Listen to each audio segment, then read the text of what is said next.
Olá, bem-vindo à aula 3 de distribuição de frequências de variáveis quantitativas contínuas.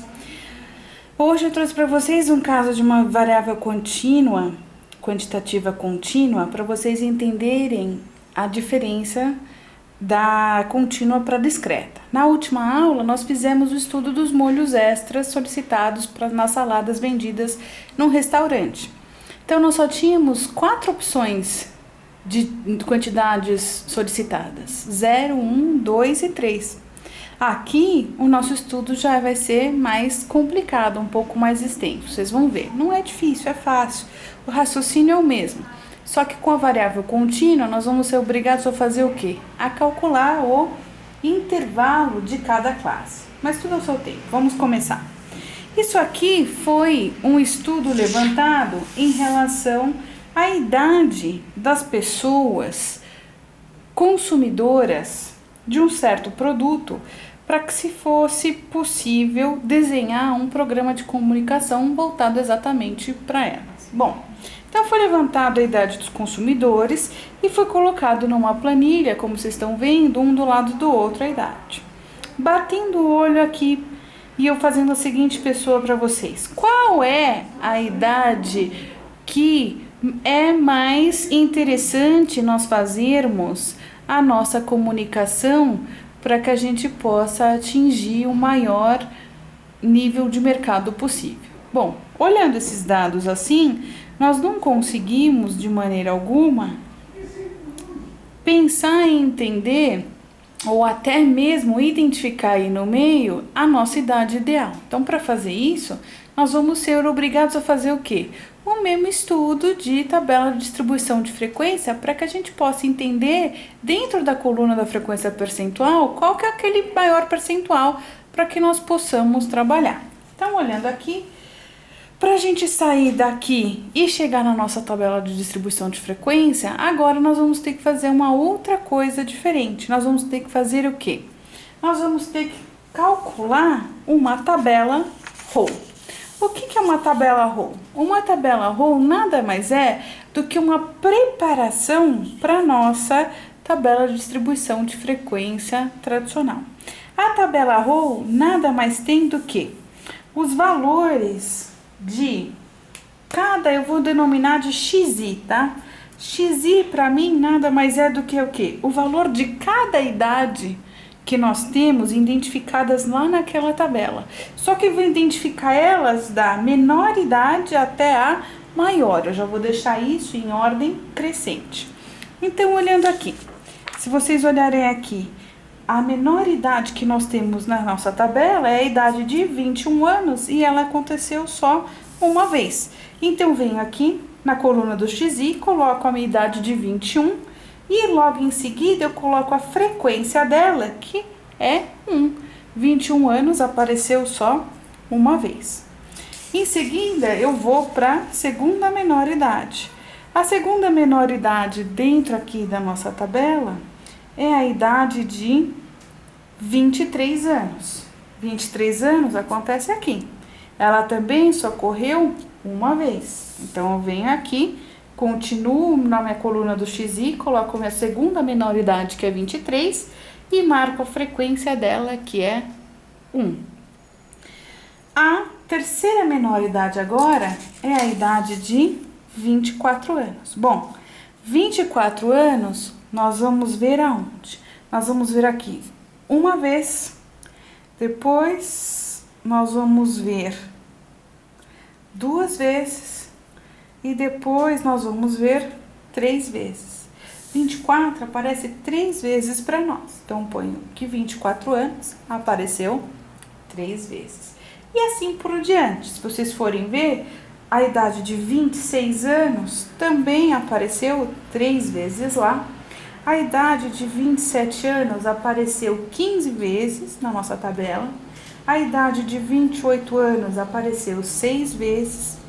A idade de 29 anos apareceu 10 vezes. A idade de 30 anos apareceu 22 vezes. A idade de 31 anos apareceu 10 vezes. A idade de 32 anos apareceu 6 vezes. A idade de 33 anos apareceu 12 vezes. A idade de 34 anos apareceu 5 vezes. A idade de 36 anos apareceu 3 vezes. A idade de 37 anos apareceu 2 vezes. E a idade de 39 anos apareceu 1 vez. Se nós fizermos a somatória aqui no final, vocês vão ver que no total nós tivemos 100 consumidores levantados. Bom, uma vez que então nós trouxemos esses dados que estavam assim, de maneira confusa e dispersa, para uma coisa já mais organizada, que é a nossa tabela ROL, que nada mais é do que mostrando a frequência do menor valor até o maior valor observado, nós notamos que nós temos ainda muitas linhas. Veja que se eu tivesse que fazer uma tabela de distribuição de frequência em cima do ROL, nós íamos demorar muito, porque ainda nós tínhamos muitas linhas. Pergunto para vocês, é fácil para vocês trabalharem com planilhas com mais de 15 linhas? Vocês conseguem entender o que vocês estão estudando? Não, fica complicado ainda para nós humanos. Então, uma vez que a gente calcula o ROL, a próxima etapa é identificar quantas linhas e quantas, na verdade, não só linhas, mas quantas classes de intervalo nós vamos trabalhar para simplificar esses valores. Se eu conseguir criar classes de intervalo para simplificar isso, para que eu trabalhe com menos linhas, menos classes para fazer a tabela de distribuição de frequência, para mim vai ser muito melhor. Bom, no geral, não existe uma regra básica a ser seguida em relação ao número de classes que nós devemos trabalhar. Ó, o que eu vejo é o seguinte, no geral, o número de classes que nós denominamos de K na estatística, eles ocorrem entre 5 e 25 no geral. Então, eu já vi tabelas de distribuição de frequência só com 5 linhas, como também vi tabelas de distribuição de frequências com 25 linhas. Tem uma regra única para todo mundo seguir? Não, vai muito da gestão do próprio administrador, da necessidade dele, da necessidade do analista. Você pode criar quantas classes você quiser, isso fica a seu critério, não tem problema nenhum. Bom, mas de qualquer maneira eu tenho que passar para vocês que existe uma regra empírica. Para achar a regra empírica, e é assim que vocês vão ter que fazer se vocês tiverem que fazer uma prova na faculdade, através da regra empírica, nós sabemos que o K, ele tem que estar dentro dessa proporção. Ele tem que ser maior ou igual a N, mas também raiz de N, perdão, mas também menor ou igual a 1,5 raiz de N. Então, como a gente tem que sempre trabalhar e tentar trabalhar com o mais simples possível, sempre façam e sempre calculam K através dessa fórmula aqui, de raiz de N. Bom, no nosso caso, nosso N não vale 100, que vocês viram aqui? Nosso N não é o número total de clientes e consumidores levantados, não era 100? Então, o K nesse estudo vai ser raiz de 100, que vai dar 10. Bom, uma opção é nós trabalharmos com 10 classes, tá? Sem problema algum. Poderia ser assim. Mas ainda eu acho que 10 linhas não fica inteligível para nós. Então eu quero optar pelo geral, o mínimo que a gente vê dentro do mercado trabalhado. Eu vou deliberadamente trabalhar com vocês hoje 5 classes para ficar mais simples o nosso estudo. Mas o ideal é na prova vocês seguirem a regra empírica se for solicitado para vocês, tá? Se for deixado vocês tomarem a decisão, vocês poderiam fazer com 5 sim, sem problema algum. Bom, uma vez que a gente determinou K, a próxima etapa é fazer o quê? É nós determinarmos a amplitude do intervalo. E como é que a gente chega na amplitude do intervalo? Amplitude do intervalo. Nós fazemos uma conta simples. A amplitude do intervalo nós chamamos de H minúsculo. Mas para chegar nele, nós precisamos calcular a amplitude total dos nossos dados, que nada mais é do que o nosso maior valor praticado menos o menor valor. Então, a amplitude total dos meus dados vai de maior valor, que é 39, menos o menor valor, que é 21. 39 menos 21, eu cheguei numa amplitude total de 18. Agora sim, para achar a amplitude do intervalo, que é o meu Hzinho minúsculo, a fórmula é o quê? É a minha amplitude total dividido pelo número K de intervalos, classes que eu quero trabalhar. Bom, se eu optei por fazer 5, então eu vou dividir 18 dividido por 5 e eu vou chegar num valor de 3,6, que eu vou arredondar para 4. Eu vou fazer então com que esses meus intervalos de classe sejam de 4 em 4. Agora é que a gente consegue determinar quais vão ser as classes. Olha, quais são as classes de intervalo? Como é classes de intervalo? Como é que a gente define isso? Bom, nós temos que começar a partir de um número de classe de intervalo. Nosso menor valor não é 21 o praticado aqui? Só que começar uma tabela com 21, eu não quero. Eu quero começar minha tabela com 20 porque eu gosto de números redondos para ficar mais inteligíveis. Como o 21 está dentro do 20, não tem problema eu começar com o 20 minha tabela. Então, meu primeiro intervalo seria o quê? Ele começaria no 20 e como eu tenho uma altura de classe, uma altura de intervalo de 4 que nós calculamos, nós somamos 20 com 4 e chegamos no 24. Essa é a minha primeira classe. Então, no meu primeiro intervalo, eu vou ter o quê? Idades entre 20 e 24. Bom, a minha segunda classe, que é consecutiva a essa, obrigatoriamente tem que começar com 25 anos de idade. Por quê? Eu não terminei minha primeira classe dos 20 aos 24. Então, eu nunca posso repetir o limite superior de uma classe com o limite inferior da outra. Então, se eu terminei no 24, eu começo no 25. 25 mais 4, eu chego no 29. Então, minha terceira classe, se eu terminei no 29, ela vai começar no 30. 30 mais 4, eu vou chegar no 34. Então, minha quarta classe vai ser obrigatoriamente eu começar ela com 35. 35 mais 4, eu chego no 39. Vejam, quando nós paramos nas classes? Quando o nosso último valor, nosso maior valor da tabela row, estiver compreendido dentro da última classe. Estão vendo que o 39 aqui está contido no 39?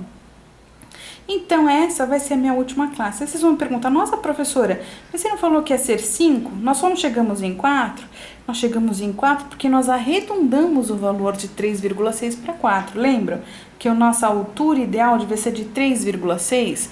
Mas também ninguém usa as idades assim. Ele tem de 20 anos a 23,6.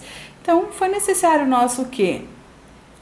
Ajustarmos esse dados, aproximarmos ele do número mais próximo para que ele pudesse compreender como nós falamos de nosso dia a dia. Ninguém conta os meses das idades das pessoas. Quando eu pergunto para vocês na rua quantos anos vocês têm, nós sempre respondemos o número cheio. É por isso que, por nós termos arredondados, nós acabamos ficando com uma classe a menos, mas isso não tem problema.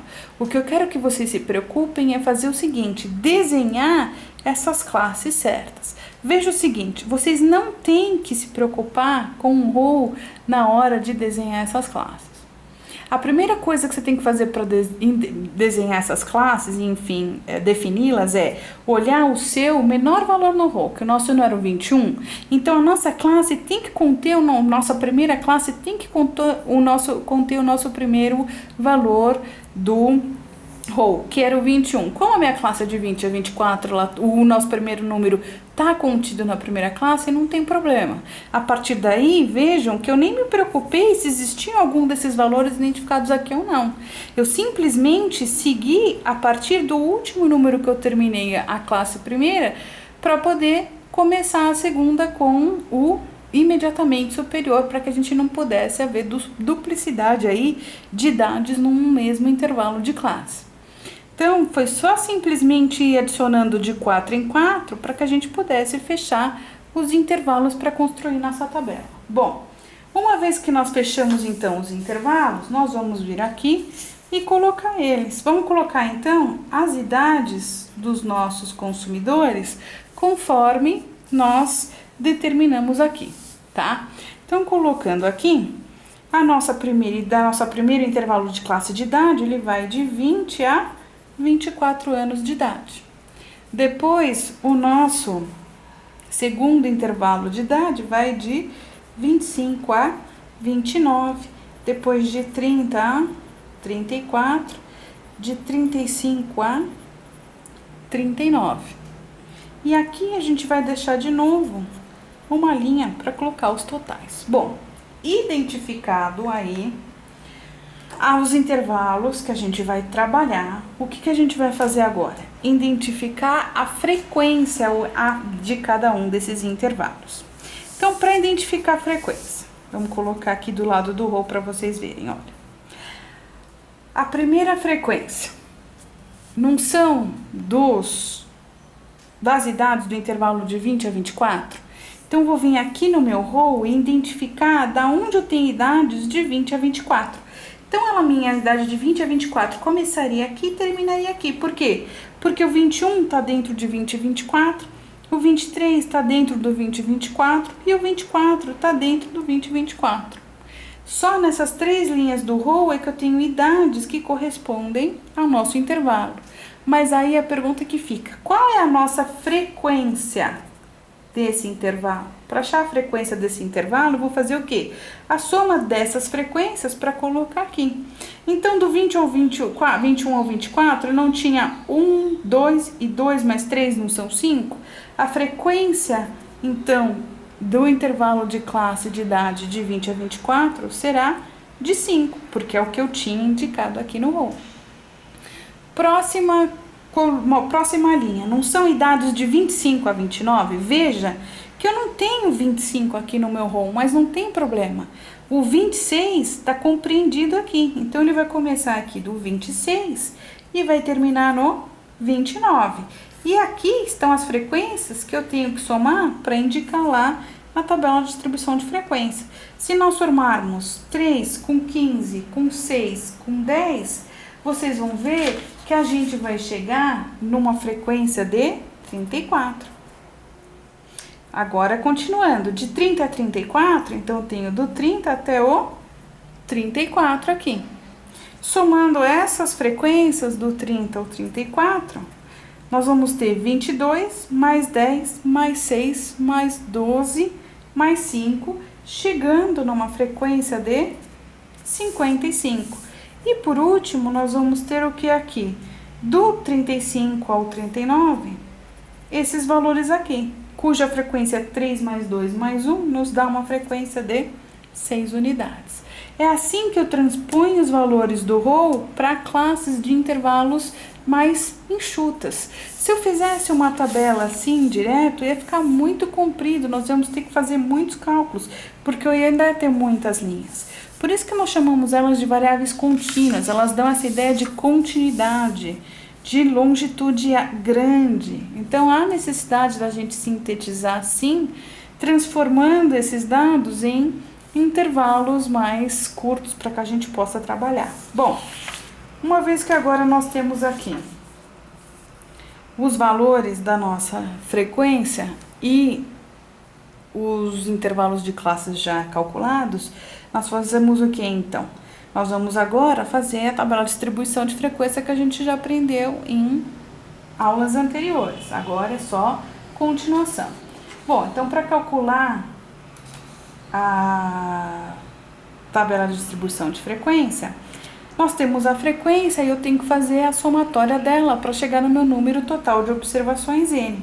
Somando a coluna 5 com 34, com 55, com 6, eu vou chegar num total de 100 entrevistados. Essa é a minha coluna da frequência.